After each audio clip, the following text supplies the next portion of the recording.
mon ami, et bienvenue à ta formation Découvre ta fondation spirituelle. On est rendu à la capsule numéro 14, l'avant-dernière capsule de cette formation. Et aujourd'hui, le titre de la capsule, c'est Découvre les bienfaits de la générosité, comme on voit ici à l'écran. Découvre les bienfaits de la générosité. Donner fait partie de l'ADN, de l'identité du croyant. Partout dans la Bible, tu es encouragé à donner de ton argent, de ton temps, de tes dons, de tes talents. Et j'aimerais regarder avec toi plusieurs bienfaits de la générosité. Dans Proverbes, chapitre 14, verset 31, ça dit ceci, « Opprimer le pauvre ». Mépriser le pauvre, c'est outrager son Créateur, c'est insulter son Créateur. Et le Créateur, c'est Dieu.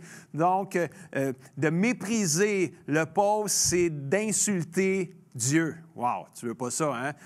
Mais avoir de la compassion pour les indigents, pour les pauvres, c'est honorer Dieu.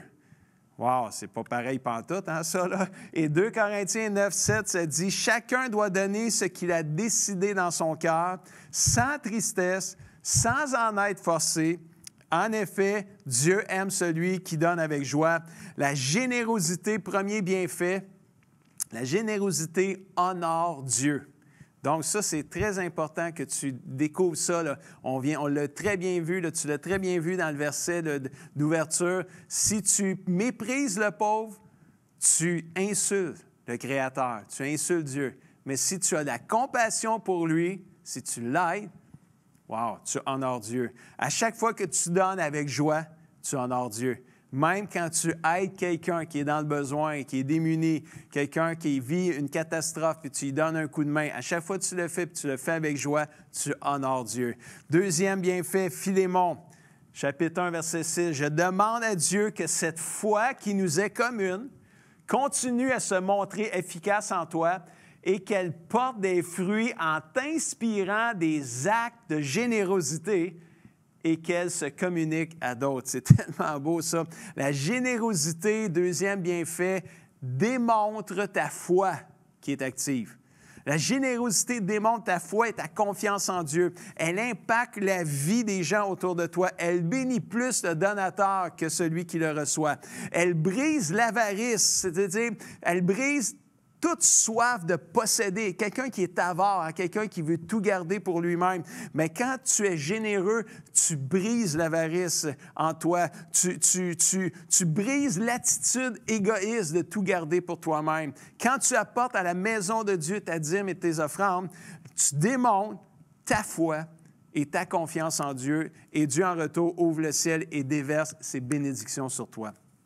Troisième bienfait, Luc 16, verset 10 à 12, qui dit « Quand on peut faire confiance à quelqu'un pour une toute petite chose, on peut lui faire confiance pour une grande aussi. » Mais l'inverse est vrai aussi, hein? Quand on le voit dans le verset, quand on est malhonnête pour une petite chose, bien, on va être malhonnête aussi pour une grande chose. C'est pourquoi, verset 11, « Si on ne peut pas vous faire confiance pour l'argent trompeur, qui va vous faire confiance pour les vraies richesses? » Et verset 12, « Si on ne peut pas vous faire confiance pour les richesses qui ne sont pas à vous, qui va vous confier ce qui est à vous? » Autrement dit, la générosité révèle ton caractère, révèle ta personnalité, révèle ton caractère. Es-tu digne de confiance face à l'argent qui t'est donné par le Seigneur lui-même? Parce que tout l'argent qu'on a puis tous les dons qu'on a, c'est Dieu qui nous a tout donné ça. Est-ce qu'on est digne de confiance et des bons gérants de l'argent qu'il nous confie, des dons et des talents qu'il nous confie? Est-ce qu'on est des bons gérants? La générosité révèle ton caractère. Si tu sers le Seigneur, ceci sera révélé dans ta générosité de temps, argent et talent. En réalité, le Seigneur se sert de l'argent souvent, des dons qu'il nous donne pour révéler le vrai état de ce qui est à l'intérieur de nous-mêmes. Si on continue avec Proverbes chapitre 22, verset 9, qui dit « Les personnes généreuses seront bénies parce qu'elles nourrissent les pauvres. Elles prennent soin des pauvres, elles aident les pauvres. » Deutéronome 15, 10, « Donnez généreusement et de bon cœur. Pour cela, le Seigneur, votre Dieu, vous bénira dans tout ce que vous ferez et tout ce que vous entreprendrez. Tu sais, la bénédiction de Dieu est là.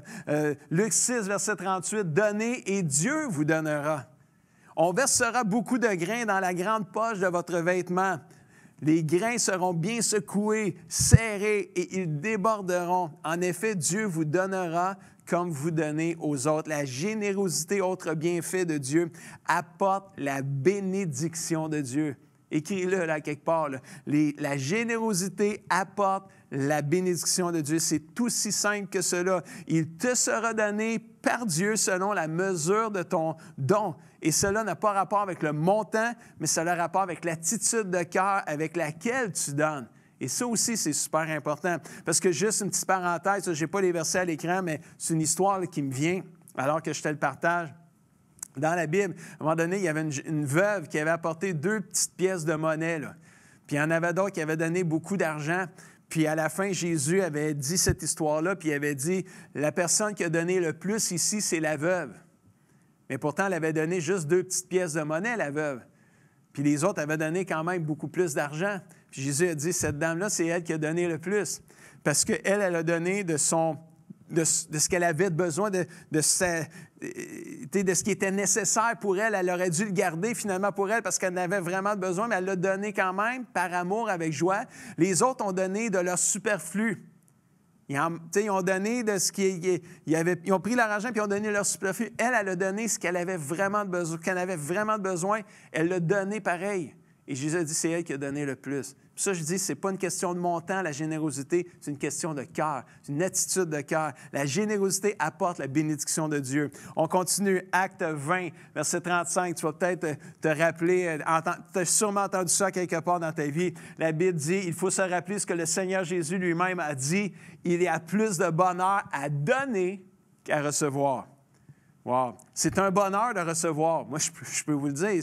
Tu reçois quelqu'un qui te donne quelque chose, peu importe c'est quoi, c'est un bonheur. C'est le fun de recevoir quelque chose. Mais j'ai tellement de donner à plusieurs personnes dans ma vie que j'ai découvert aussi qu'il y a vraiment plus de bonheur à donner qu'à recevoir. Et ça, c'est vraiment extraordinaire. On continue. Donc, la générosité augmente ton bonheur, fait grandir ton bonheur. Psaume 112, verset 9. Il, en parlant, ou elle, en parlant du chrétien qui craint Dieu, qui respecte Dieu, qui honore Dieu, il est généreux. Le chrétien qui craint Dieu est généreux. Celui qui respecte Dieu est généreux. Il donne aux pauvres et Dieu lui donne raison pour toujours. Il est puissant et il est respecté. Écoutez bien ceci, là, un des bienfaits de la générosité, là, c'est la générosité augmente ton influence. Wow! C'est pas parce que tu es riche que tu as plus d'influence. C'est parce que tu es généreux. J'en connais des gens là, qui avaient beaucoup d'argent. J'en ai connu des gens qui avaient beaucoup d'argent puis qui avaient de la misère à donner. C'était des gens qui étaient avares puis qui avaient pourtant beaucoup d'argent. Des gens qui voulaient tout garder pour eux-mêmes puis ils avaient beaucoup d'argent. J'en connais là, qui avaient de l'argent, qui étaient riches puis qui sont riches encore aujourd'hui puis qui sont super généreux. Mais l'influence que les gens ont, ce n'est pas l'argent qu'ils te donnent, c'est leur générosité. C'est ça, la générosité augmente ton influence autour de toi. Une personne qui est généreuse de son argent, de son temps, de ses talents pour l'œuvre de Dieu sera une personne respectée et puissante dans le royaume de Dieu. Non pas parce qu'elle est meilleure qu'un autre, tout simplement parce qu'elle est généreuse. Et la générosité fait partie de qui Dieu est. Et comme nous sommes maintenant enfants de Dieu et que tu es un enfant de Dieu, ça fait partie maintenant de ton ADN et de mon ADN. On doit être des gens qui reflètent le Père, la générosité. Soyons des gens généreux de notre argent, de notre temps et de nos dons et nos talents. On continue. Proverbes chapitre 11, verset 24. Certains donnent beaucoup et deviennent plus riches. D'autres gardent trop pour eux et deviennent plus pauvres. Une personne généreuse recevra beaucoup de biens et celui qui donne à boire recevra à boire aussi et ne manquera de rien. La générosité, autre bienfait, attire la provision de Dieu. La générosité attire la provision de Dieu. Quand tu donnes généreusement, tu attires sur toi la provision de Dieu. Tu ne manqueras pas de rien. C'est ça que ça veut dire finalement. Puis, tu sais, à la limite, tu ne donnes pas pour recevoir. Mais quand tu donnes, tu reçois. C'est un principe biblique qui est tellement réel puis qui est tellement vrai parce que donner, il vous sera donné.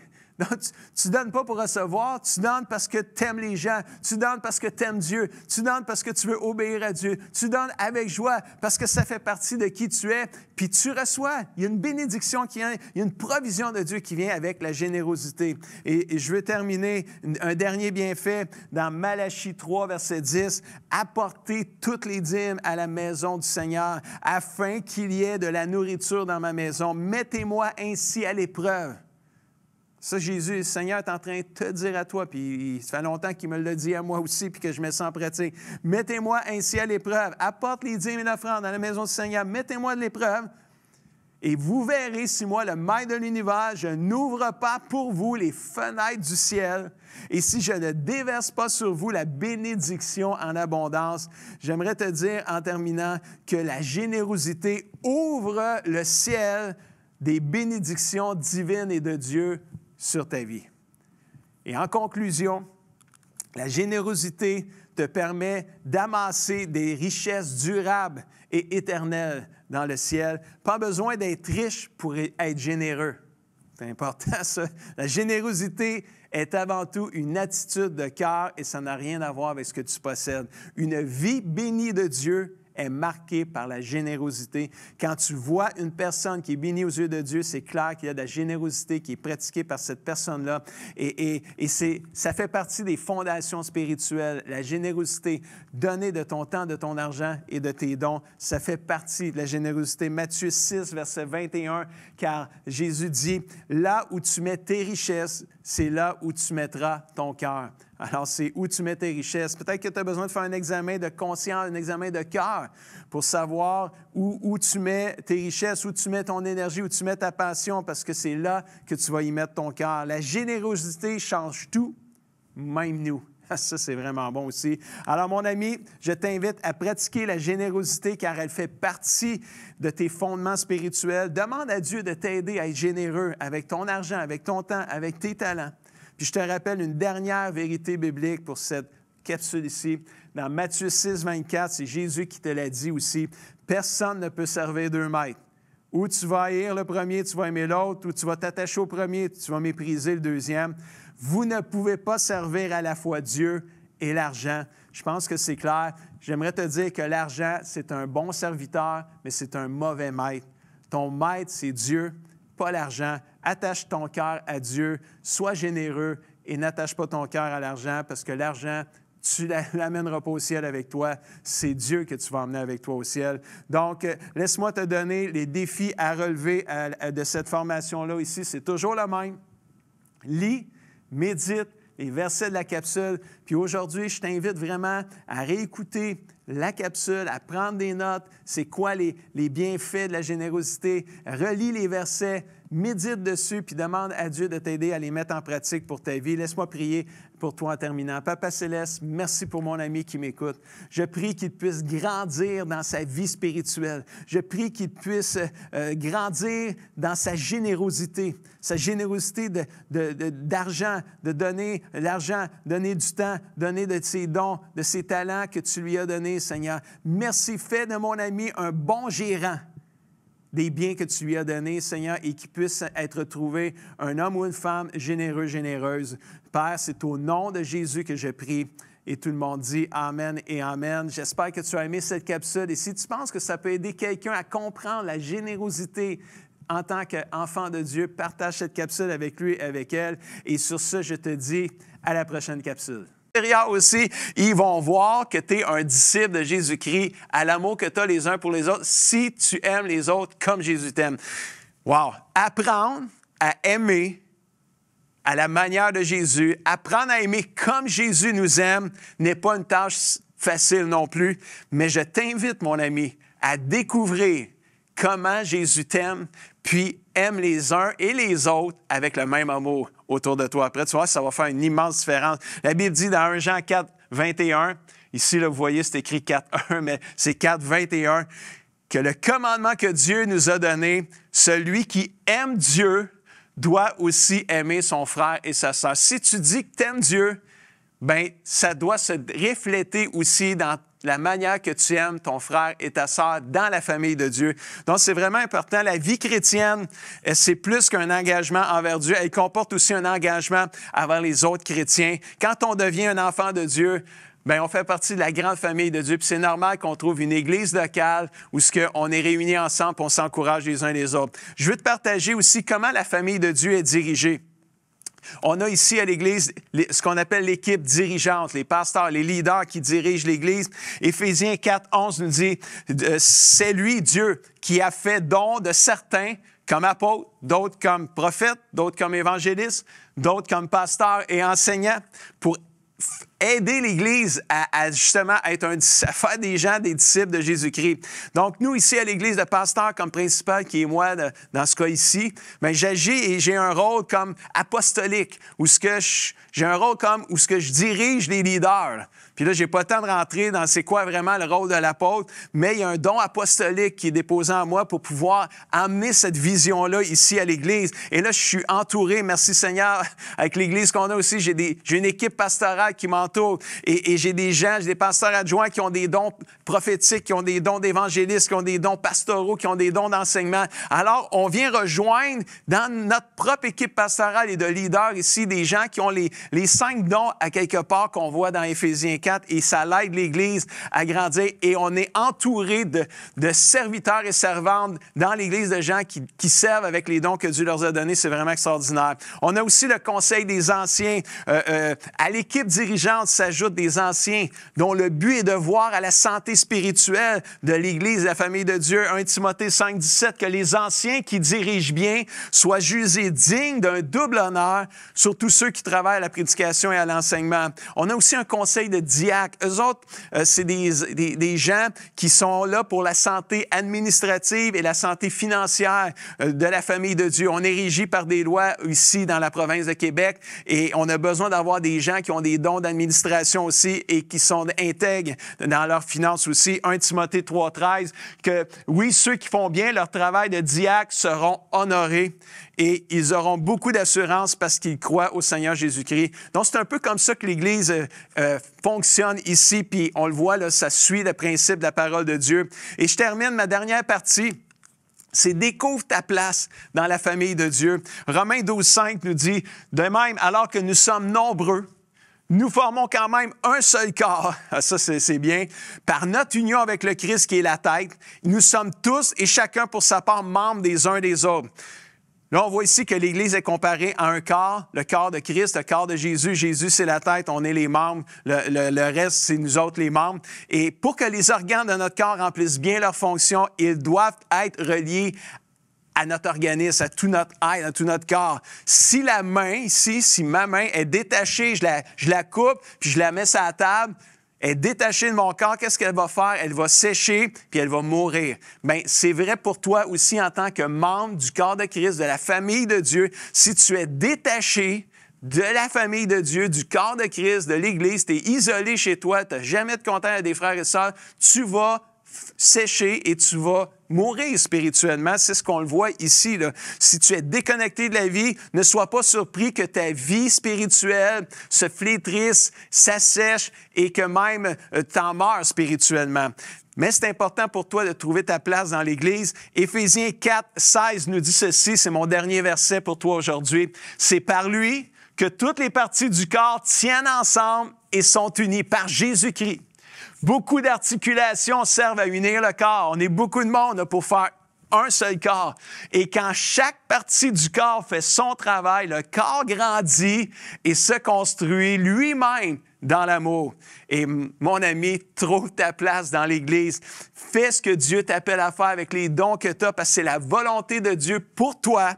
Et c'est essentiel pour approfondir tes fondements spirituels que tu participes à la vie de l'Église, de la famille de Dieu et que tu serves avec les dons que Dieu t'a donnés parce que quand tu fais ce que tu as à faire, non seulement toi, tu grandis, mais toute la famille de Dieu grandit et se bâtit dans l'amour. Je veux juste que tu saches en terminant que l'Église n'est pas parfaite. Elle est dirigée par des êtres humains. Personne n'est parfait, fait qu'il n'y aura pas une seule Église de parfaite, mais je veux que tu saches que Jésus est celui qui rend l'Église belle et pure. Et moi, je peux te dire en terminant que j'aime mon Église, j'aime ma famille spirituelle. Je suis content de faire partie d'une famille spirituelle qui aime Jésus puis qui veut être comme Jésus. Laisse-moi te donner le défi à relever de toute la formation biblique et de cette capsule-ci. Lis, médite les versets de la capsule et pratique ce que tu apprends de la parole de Dieu. Je veux terminer en priant avec toi. Papa Céleste, merci pour mon ami qui a pris le temps de m'écouter, Seigneur, aujourd'hui, et qui veut découvrir la famille de Dieu, l'Église de Dieu. Je prie qu'il trouve sa place dans la famille de Dieu, là où il est, Seigneur. Et je prie que tu puisses, avec les dons que tu lui as donnés, qu'il puisse le mettre au service de toute la famille de Dieu et qu'il puisse faire la différence autour de lui. Au nom puissant de Jésus. Amen et amen. Si tu as aimé cette capsule, si tu penses que ça peut aider quelqu'un à découvrir la famille de Dieu et l'Église, partage cette capsule avec lui. Ça va faire une différence dans sa vie. Et sur ce, je te dis à la prochaine capsule.